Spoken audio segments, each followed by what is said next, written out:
নির্বাচনী কাজ করার জন্য সত্যি আমি ইনশাআল্লাহ আমার জন্য ভোট চাই দেন, আমার কি ভোট দিতে আলেম এবং লেখক আসবেন ইনশাআল্লাহ। আমাদের নাসিরউদ্দিন পাটোয়ারি ভাইয়ের প্রতি আমাদের কোনো বিদ্বেষ নেই, কিন্তু তিনি যে বক্তব্য দিয়েছেন, তিনি যে বক্তব্যে ভুল বলেছেন এবং মিথ্যা বলেছেন, আমি আপনাদের সামনে 3টে পয়েন্ট তুলে ধরি। 1 নম্বর পয়েন্ট ছিল, তিনি বলেছেন যে তিনি সবার সামনে আব্দুল কাদের মোল্লা সাহেবের খাবার গ্রহণ করেন নাই, কিন্তু লুকিয়ে লুকিয়ে খেয়েছেন, কারণ সবার সামনে গ্রহণ করলে নাকি তার রাজনীতি থাকে না। কি যে মিথ্যা বলেছেন। 1 নম্বর কথা হচ্ছে আল্লামা জুনায়েদ বাবুনগরী তো রাজনীতি করতেন না, তাহলে এই কথা সত্য না মিথ্যা? 2 নম্বর বিষয়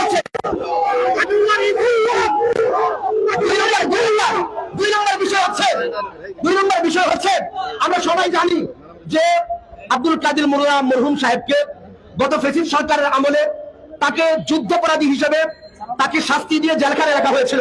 আমাদের নাসিরউদ্দিন পাটোয়ারি ভাই বললেন যে তিনি নাকি জেলখানায় সবাইকে কই মাছ রান্না করে খাওয়াতেন।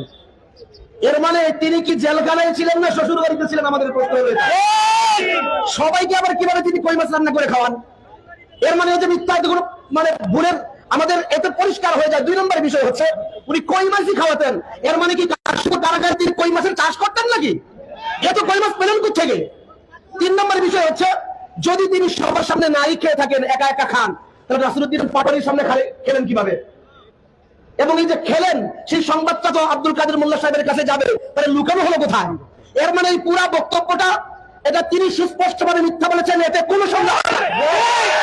আমরা আবারও বলি, শেষ কথা বলি, নাসিরউদ্দিন পাটোয়ারি সাহেব এখানে আছেন, আমরা চাই তিনি আমাদের সামনে আসবেন এবং তিনি যে একজন তিনি যেন এসে আমাদের কাছে পরিষ্কার শব্দে ক্ষমা চাইতে হবে।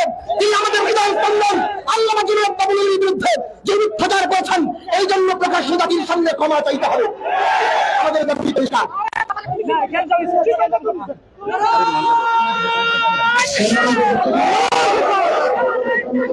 আল্লাহু আকবার।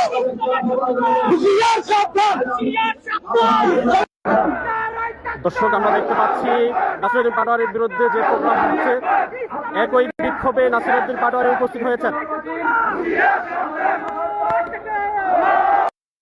আমি তো আজকে এখানে আসলাম, ওনারা প্রতিবাদ সভা করতেছে, পরে বললো আমাকে না ওনারা প্রতিবাদই করবে। তো আমি বললাম কি বিষয়, তাহলে আমি কথা বলবো। আমি বলছিলাম যে এটা ক্ষমা চাইতে হয়, আমি ক্ষমা চাবো। যে পরিস্থিতি দেখলাম, এটা ওনারা ঘোলাটে পরিস্থিতি বানাইলো এবং সেটাতে আমার মনে হচ্ছে যে এটা কোনো পলিটিক্যাল ইনফ্লুয়েন্স আছে। আমি আলেম সমাজের কাছে বলবো যে আমি নিঃস্বার্থভাবে এটার জন্য ক্ষমা চাচ্ছি এবং সাথে সাথে যারা এটা নিয়ে আজকের এই পরিস্থিতি সৃষ্টি করলো, এটা আপনাদের সামনে আমি তাদেরকে উপস্থাপন করলাম।